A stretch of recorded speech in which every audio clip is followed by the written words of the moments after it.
In 2017, it'll be 70 years since India broke off from the British Empire and became an independent country, which is today actually the largest democracy in the world. In these 70 years, India has managed to implement a political system with more than 1,000 parties and high female participation that is totally unprecedented in such a poor country. Of course, we should probably wait before we pop the champagne, because we can't exactly say that these 70 years of independence have gone brilliantly in this gigantic country of more than 1.2 billion people. Poverty, equality, a terrible caste system, and many problems with women's rights have continued to shake this nation. That, and 4 wars with Pakistan, which has become something of an arch enemy of India. But if you really want to know why we might claim that India can't be proud of the last 70 years, well, we only need to compare this country's evolution with that of China. See, when Deng Xiaoping launched his policy to open up China to the world and change its economic model back in the 1980s, the sizes of these two economic giants, China and India, they were similar. In 2016, however, China's GDP, it was 5 times higher. I mean, just check out this graph.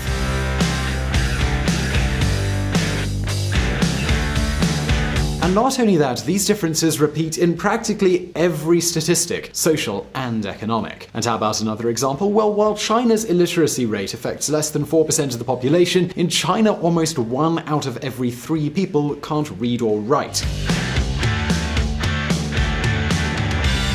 So, considering all this, we should almost reach the conclusion that the only good thing that this country has achieved has been its democracy, right? Well, wait just a second, because it seems that this poverty and injustice is beginning to shift.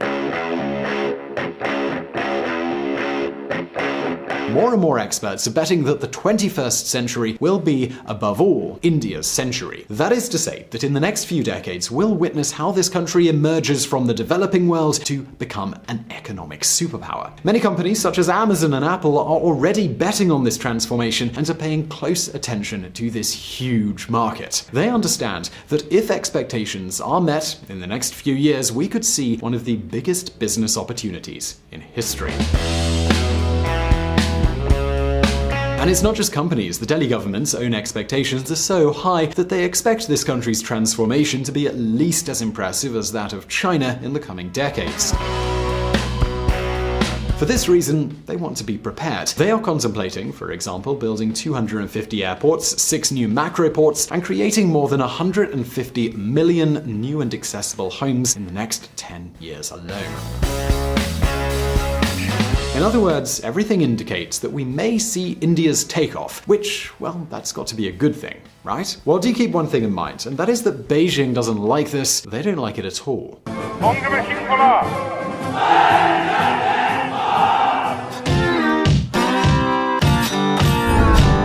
Distrust and resentment. China is India's main trading partner. However, despite this, Chinese authorities look at India's growing economic, political, and military capacity with a lot of distrust. This is because this is a time when China wants to gain political influence, and this change in India, it doesn't suit them at all. India is perhaps the only country in Asia with enough potential to offset China's political power in the region. After all, we're talking about what will soon be the most populated country on Earth, and there's even some analysts who confirm that maybe this has already happened, that India has already surpassed China in terms of population size. But it isn't only that. Because of the one-child policy that affected China for so many years, India's population has and will have more young people and less elderly people, which is quite a significant advantage. Given these circumstances, it's easy to understand Beijing's distrust of India. Don't you agree? India has the fastest growing economy in the world. We hope we're going to be catching you very soon in terms of percentage increase. I have to tell you that. We're working on it. Now, don't think that this feeling only exists in political offices. Not at all, in fact. This growing rivalry is actually also reflected on the streets. Consider the following data.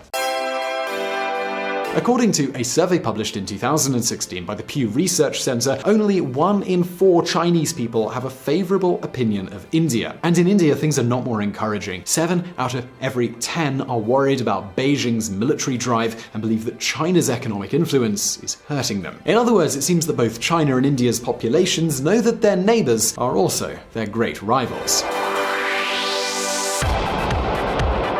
In any case, curiously, it must be said that despite all of this rivalry, Bollywood is actually quite popular in China. This summer, we saw how Dangal, an Indian blockbuster, swept the Chinese box office and became one of the highest grossing films in China of all time. And, well, as you might imagine, this is something that the government in Beijing, they don't really like that much.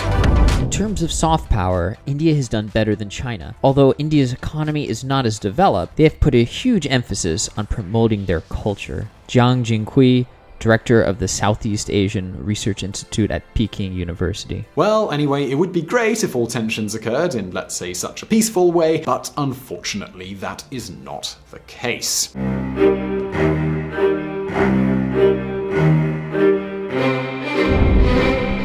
Disputes in the Himalayas. While everyone was looking at Pyongyang and the North Korean nuclear crisis occupied every front page, another political crisis, well, it was about to explode.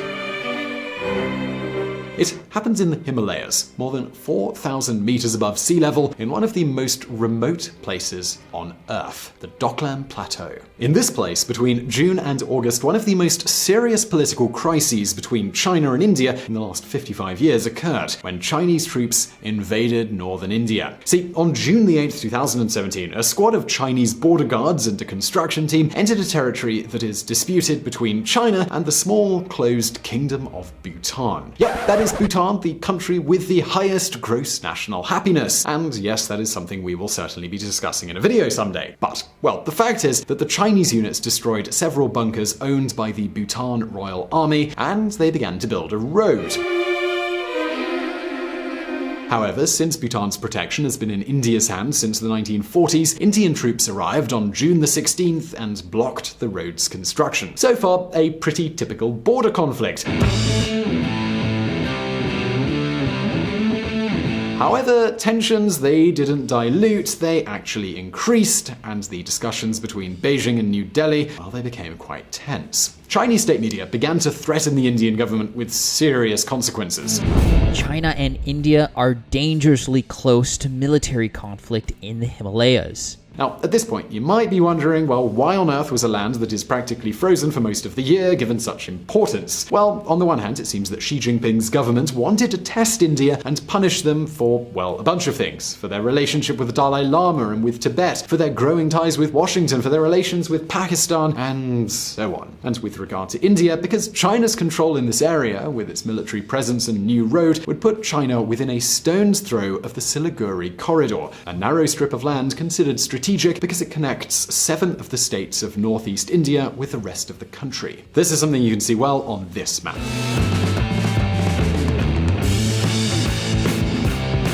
And above all, beyond tactical issues, there's another important reason. The same reason why China wanted to test India, and you're going to see what I'm talking about in just a minute. The fact is that finally, on August the 28th, after many threats and a lot of tension, both sides agreed to withdraw their troops and return to the starting point of this entire political muddle. Of course, years ago, both powers' rivalry wasn't as obvious as it is now. And of course, let's not fool ourselves, the Doklam Plateau is, well, it's the least of it. And I'm not just saying this because of the more than 3,000 kilometers of border that have territorial disputes between China and India. There are many, many more reasons.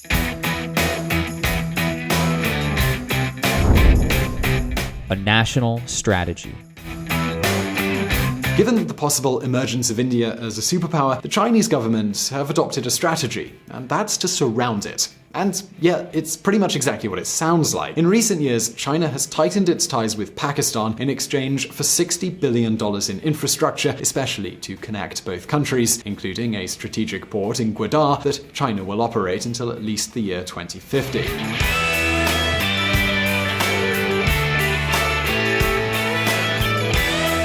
On the other hand, a Chinese government company has taken control of Hambantota port in Sri Lanka, a country with which Beijing is also strengthening its political ties. Regarding Bangladesh, China has become its most important arms supplier. Last year, they sold them 2 submarines. And finally, there's Nepal, which has greatly improved its relationship with China after a political conflict in 2015 with New Delhi. Now, well, let's have a look at a map.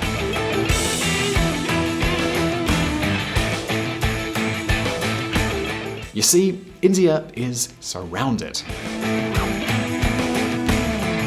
Bhutan crisis, it was simply nothing more than a move in a chess game. And this is a chess game in which China has the economic capacity and the money to make friends very easily. And of course, the fact that China's military superiority over India is overwhelming, well, that's also very helpful. So a question that might arise after all of this is, well, what's India's bet? Or rather, what's their realistic response? And well, that response, it basically comes in 3 words, and those 3 words are the United States.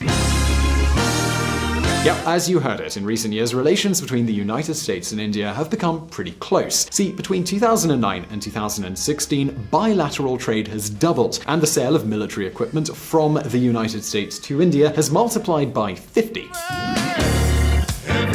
In fact, everything indicates that India is going to replace their old MiG-21 with a mega contract of newly manufactured F-16s, 200 of them. And if this is confirmed, Lockheed Martin's intention, the manufacturer, with the Pentagon's approval of course, is to transfer this plane's worldwide production from Texas to India. A pretty unbeatable way to strengthen alliances, don't you think? Well, now we can better understand not only China and India's tense relationship, but also, for example, the US's new hard strategy towards Pakistan, which we discussed in our previous video about Afghanistan.